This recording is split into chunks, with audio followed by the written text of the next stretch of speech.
안녕하세요. 주식경제 유토피아 주토피아에 오신 것을 환영합니다. 자, 지금 이제 오전 7시인데요. 네, 아침에 제가 이렇게 영상을 처음으로 찍게 된 것 같아요. 자, 지금 그만큼 시장이 굉장히 중요하다고 제가 말씀을 드리고 싶어요.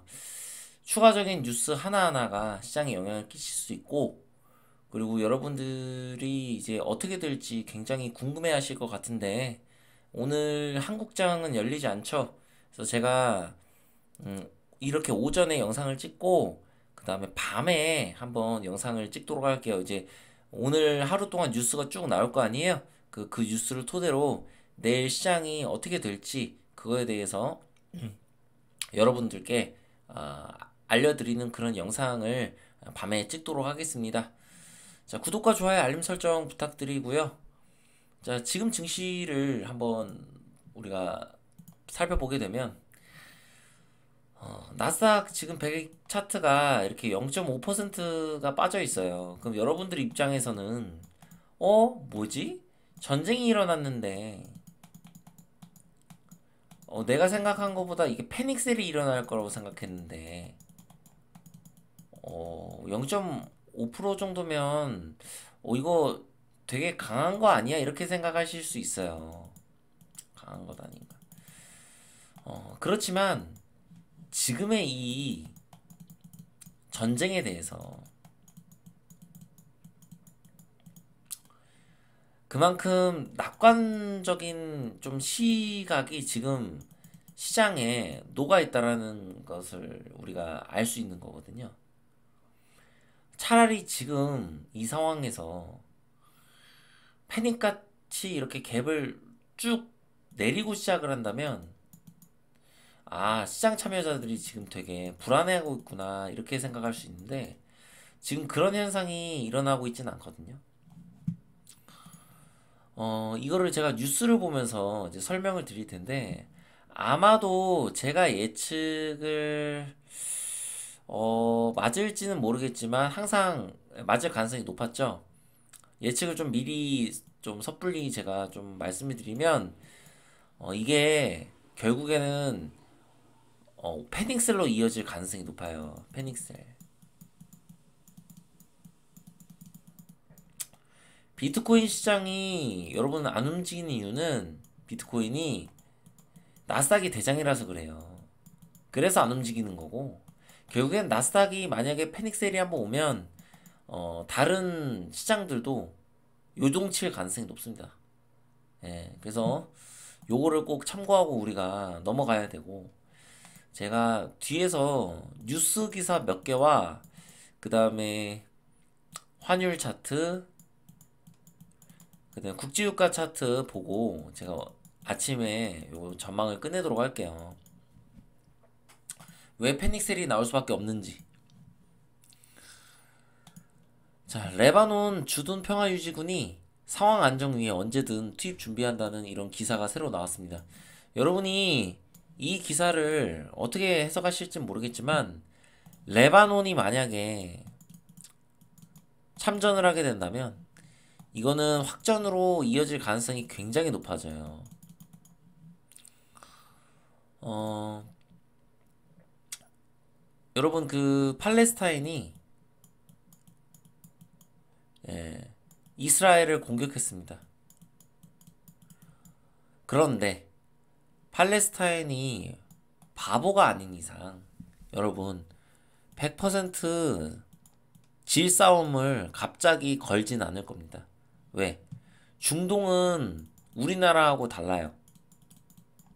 한국은 북한과 남한으로 나눠지고 휴전한 지가 거의 70년이 됐어요. 근데 중동은 매번 싸웁니다. 맨날 싸워요. 그럼 솔직히 중동에서 거의 전쟁이 일어나면 항상 중동이 패배했어요. 그쵸? 미국과 중동이 싸우면. 근데 본인들이 질 거라는 거를 알면서 100% 이스라엘을 갑자기 침략한다.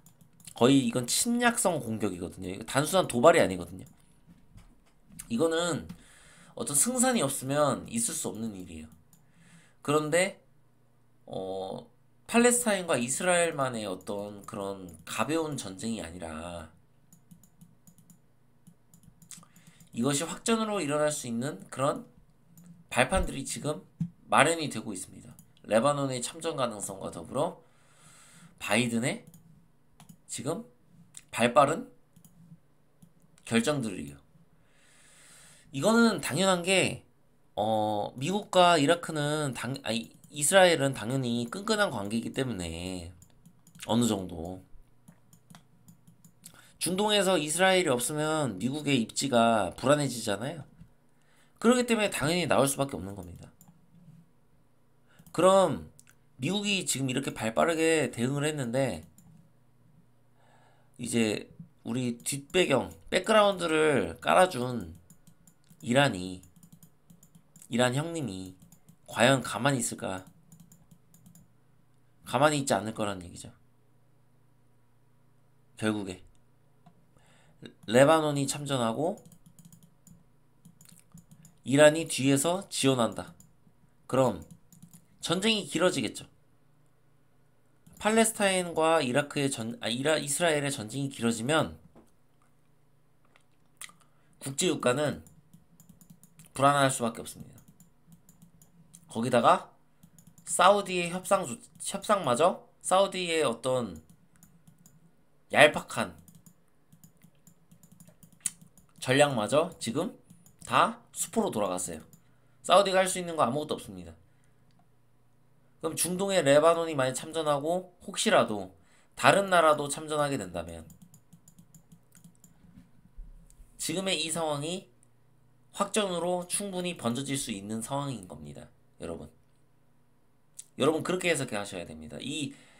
왜 그러냐면 제가 국내 유튜버를 좀 돌아와 봤어요. 유튜브. 그리고 뉴스 기사들을 쭉 보고 전문가들, 자, 뭐 주식 전문가 이런 거 말고 그거 제외하고 예를 들어서 어떤 중동의 전문가들이 하는 이야기를 제가 들었습니다. 봤습니다. 굉장히 낙관적이더군요. 이런 낙관적인 거에 주의해야 돼요. 우리가 지금의 이 상황이 어떤 그간에 있었던 악재, 비구이한 사태, 예를 들어서 제가 괜찮다 그랬죠. 이거랑 지금 좀 다른 거예요. 양상이. 그 셧다운이랑 다른 거예요. 왜? 셧다운은 항상 일어났던 거잖아. 예상할 수 있잖아. 정치적인 문제. 비구이한 부동산 문제 당연히 있을 줄 알았잖아. 근데 그게 언제 터질지 몰랐을 뿐이지. 제가 계속 다뤘잖아. 부동산은 문제 있다. 부동산 버블이다. 중국 문제 있을 수 있다. 근데 언제 터질지 모른다. 근데 그게 터졌기 때문에 이미 대응을 할 수 있단 말이에요. 근데 이거는 불확실성이 너무 큰 거예요. 왜? 예상치 못한 악재. 자, 전쟁이 일어나는 건 좋은데 이게 확전으로 지 않을 거라는 그런 확신이 있어야 되는데 그게 없다. 그 얘기는 불확실성이 너무 크다. 자, 이렇게 될 경우 금의 시세가 요동칠 수 있고 당연히 유가, 환율도 튀겠죠. 자, 지금 연준이 금리를 올리느냐 마니냐 하고 있는데 지금 이 문제가 터졌어. 그러면 금리를 올릴 가능성이 훨씬 더 높아지죠. 그쵸? 이것뿐만 아니라 셧다운의 악재도 겹악재로 지금 기다리고 있죠. 공화당이 바이든 비난하고 있어요. 자, 미중 정상회담 준비하고 있었어요. 근데 제가 말씀드렸던 게 금리도 오르고 야 설마 유가도 오르고 셧다운도 일어나고 설마 미중 그 정상회담도 부러지겠어? 이렇게 얘기했는데 지금 이게 실현이 될 가능성이 높아졌어요, 안 높아졌어요? 굉장히 높아졌죠. 지금 미중 정상회담 미뤄야 될 수도 있습니다. 그런 상황이에요. 지금 중국의 셈법이 어떤지 우리는 몰라요. 중국이 예를 들어서 얘네랑 짝짝꿍 할지, 중동이랑. 그거 모르죠. 지금. 불확실성 너무 커. 이런 상황에서 여러분, 주식을 함부로 바닥이라고 매수한다든지, 그런 식으로 접근하시면 안 돼요. 아시겠죠? 무조건 관망이다. 그리고 여러분들이 혹시라도 제가 그 슈퍼겜이 되고 싶은 영상 찍은 거 있잖아요. 그거 혹시 안 보신 분들 있으면 꼭 한 번씩 보시었으면 좋겠어요. 이런 시장에서. 일단은 우리가 긍정적으로 생각은 하되 오판은 하지 말아야 된다. 이거에 대한 충격이 굉장히 클 수 있고 이것이 패닉으로 올 수 있음을 여러분들은 명심해야 됩니다. 낙관론. 낙관론에 빠지면 안 돼요. 그냥 낙관론. 그렇게 될 경우에 우크라이나와 러시아의 전쟁에 대한 교훈을 얻지 못하게 됩니다. 예, 이해가 가셨죠? 그러니까 굉장히 주의하셔야 됩니다. 차트 보면서 말씀드리겠습니다. 자, 환율 차트입니다. 환율이 지금 굉장히 안 좋은 모습이죠. 제가 항상 말씀드렸지만 이거 안 좋은 모습인데 튈 수 있다. 근데 한국이 방어해 줄 거다 이렇게 말했습니다. 근데 이거는 악재가 안 터졌을 때지. 이런 돌발 악재 말도 안 되는 거. 여러분, 하느니 이창용 총재가 중동에서 전쟁이 일어날 거라는 거를 신도 아닌데 알 수 있습니까? 모르죠. 그러면 대비했겠습니까? 안 했겠습니까? 당연히 못 했겠죠. 중동에서 전쟁 날 걸 예측 못 했는데. 중동에서 전쟁이 잘못 터지면 이게 국제유가의 폭등으로 이루어진단 말이에요. 폭등, 그냥 오르는 게 아니라. 그랬을 때 외국인이 얼마나 한국 시장을 불안하게 생각하겠습니까? 그리고 무역수지, 적자 확정. 자, 적자가 확정입니다. 확정. 무역수지가 적자가 확정났다는 얘기는 앞으로 달러가 국내에서 계속 유출이 된다는 얘기예요. 그럼 외국인의 심리가 흔들릴 수가 있습니다. 그래서 우리나라의 달러가 외국으로 유출될 수 있어요. 지금 상황에서. 그렇기 때문에 환율은 단기간에 급등할 수도 있습니다. 이 과정에서 1400을 우리는 지켜주는지를 확인해야 돼요. 만약에 1400을 제대로 못 지켜준다. 그럼 우리는 추후 금융위기가 올 수 있다. 한국에. 이 가능성을 열어둬야 됩니다. 즉, 대한민국에 공황이 찾아올 수 있다. 이 가능성을 열어둬야 되는 겁니다. 자, 이 환율 차트가 어떻게 되는지. 하느니 환율 방어를 얼마나 제대로 할 수 있는지 그것을 우리가 지켜봐야 되는 구간이 온 겁니다. 그 시간이 빨리 찾아온 거예요.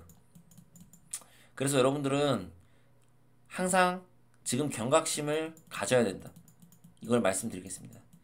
제가 만약에 추후 과정을 지켜보고 금융위기의 가능성이 짙어진다면 다시 한번 또 말씀을 드릴 거고, 지금은 굉장히 제가 좀 부정적인 이야기들을 많이 할 가능성이 높습니다. 그걸 여러분들이 꼭 알고 계셔야 돼요.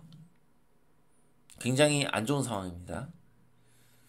자, 우리가 예상치 못한 이런 악재는 굉장히 주의해야 돼요.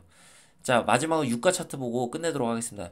여러분, 유가가 지금 제가 이 선 그었는데 지금 현재 밑꼬리 달고 있습니다.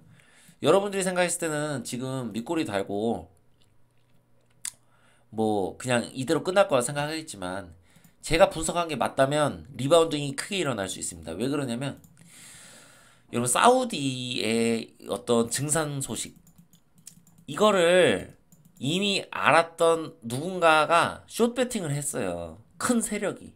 이걸 아는 세력이 숏배팅을 했겠죠.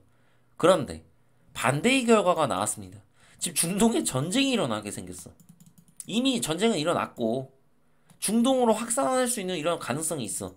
그럼 여기에서 숏 포지션을 했던 미리 정보를 알던 세력은 울며 겨자 먹기로 여기서 롱으로 전환을 해야 돼요. 리바운딩이 크게 일어날 수 있다고. 만약 이 음모론이 맞다면. 근데 아무리 생각해도 갑자기 5%가 막 떨어져요. 그것도 한 달 중에 일주일 만에 음봉이 이렇게 크게 떨어져. 월봉인데. 5%가 뭐야? 훨씬 많이 떨어졌지. 10%가 정도 떨어졌어. 10%. 고점 대비. 이거는 미리 알고 있었다고 밖에는 생각이 안 들어요. 그래서 결국에는 이게 리바운딩 되는 이 과정이 만약 혹시라도 일어나게 된다면 국제유가는 아주 크게 상승할 수 있고 결국에는 100달러를 찍는 게 아니라 넘을 가능성이 높습니다. 단기간에. 그렇게 돼버리면 여기를 찍는다는 얘기죠. 제가 말씀드렸죠. 여기를 한 번에 돌파할 가능성은 없을 것이라고. 매우 낮을 것이라고. 그런데 여기 이제 매물 테스트 하러 가는 겁니다. 왜? 말도 안 되는 악재가 터졌으니까. 말도 안 돼. 말도 안 되는 악재가 터졌잖아요. 여러분, 미국이 중동하고의 관계를 개선하기 위해서 올해 엄청 노력했습니다. 바이든이. 그 이란하고 사우디가 친하게 지낸다. 이제 이런 상황이었어요. 그런데 사우디가 갑자기 휙 하고 뭔가 돌아섰다는 얘기는 미국으로 뭔가 정보가 있었다는 얘기고 뭔가 이란이 꿍꿍이가 있었다는 거를 뭔가 사우디가 뭐 감지를 했던지 이건 알 수가 없어요. 어제도 중요한 거는 뭔가 중동의 이 문제들이 해결되고 있는 그런 분위기에서 이게 터졌단 말이죠. 이거는 단기간 해결될 수 있는 게 아닙니다. 확전이 일어날 경우에 유가가 악재로 인해서 여기로 가는 거기 때문에 이 힘이 엄청 강할 수 있어요. 그러면 맞고 떨어졌다가 이렇게 올라가는 시나리오가 나올 가능성이 높고 만약에 그런 상황이 일어났을 때는 유가가 진짜로 200달러로 갈 수 있는 그런 상황도 우리가 배제할 수가 없습니다. 그래서 우리는 이 상황을 주목해야 되고 굉장히 우려 섞인 그런 걱정으로 증시를 바라봐야 돼요. 앞으로. 그래서 여러분들은 함부로 매수를 하시면 안 되고 관망을 하셔야 됩니다. 오히려 비중을 줄일 생각을 하셔야 돼요. 근데 이제 제가 틀릴 수도 있음을 항상 여러분들 생각하셔야죠. 제가 그동안 맞아왔으니까 이번에는 주토피아가 틀릴 수도 있지 않을까. 이런 생각은 하시길 바래요. 하지만 너무 긍정적으로 생각하는 거랑 우리가 그냥 낙관론에 빠지는 거랑 다르다. 이거를 여러분들이 꼭 오늘 영상에서 짚고 넘어가셔야 돼. 왜? 주식시장은 계속 열리잖아. 만약에 내 말대로 패닉이 왔어. 증시가. 그러면 막 이렇게 빠진다고. 그럼 여기서 언젠가 바닥이 나오겠지, 확실하게. 그러면 우리가 확실하게 바닥이 나오는 그것을 보고 들어가도 늦지 않는단 말이에요. 왜? 지금 가격보다도 더 떨어지는 거잖아. 그러면 굳이 내가 욕심을 부려서 바닥을 찾으려고 할 필요가 없다는 거예요. 이 상황이 어느 정도 잠잠해질 때까지 기다려야 돼요. 이게 정답입니다. 왜? 어떻게 될지 우리는 알 수 없습니다. 실제로 대산이 ABC가 나온다고 했는데 이 확률이 ABC가 나온 파동이 이게 나올 확률이 예를 들어서 1%였다고 쳐요. 근데 그 1%가 만약에 일어나면 그게 100%가 돼요. 그래서 아무리 뭔가 여러분이 뭐 대산에게 감정이 있고 대공황 유튜버들에게 감정이 있더라도 이런 감정으로 여러분들이 시장을 보시면 안 된다. 이거를 다시 한번 말씀드리고 싶습니다. 지금의 시장은 굉장히 역동적이고 굉장히 어떤 변화가 많은 시장이 될 수 있다. 그게 10월이다. 10월은 저는 절대로 크게 상승할 수는 없고 오히려 횡보도 지금 어렵다고 봐요. 횡보라기보다는 추가적인 폭락이 있고 그 과정에서 어떻게 되는지를 지켜봐야 되는 상황이에요. 지금 이게 확률이 저는 거의 80%라고 생각합니다. 지금 상황에서. 그러니까 횡보할 가능성 20%밖에 안 된다. 이렇게 보시면 돼요. 그래서 우리가 시장을 긍정적으로 보되 관망하는 자세로 10월을 보고 내가 부족한 게 무엇이 있었는가 이런 것들을 돌아보는 그런 10월이 되셨으면 좋겠습니다. 자, 오늘 밤에 제가 추가 소식이 있을 경우에 또 영상을 만들어서 오늘 밤에 올리도록 하겠습니다. 앞으로 영상 좀 자주 올릴 거고요. 여러분들이 이 영상 보시면서 투자를 하시는데 참고가 되셨으면 좋겠습니다. 구독과 좋아요, 알림 설정 부탁드리고요. 주식경제 유토피아 주토피아였습니다. 감사합니다.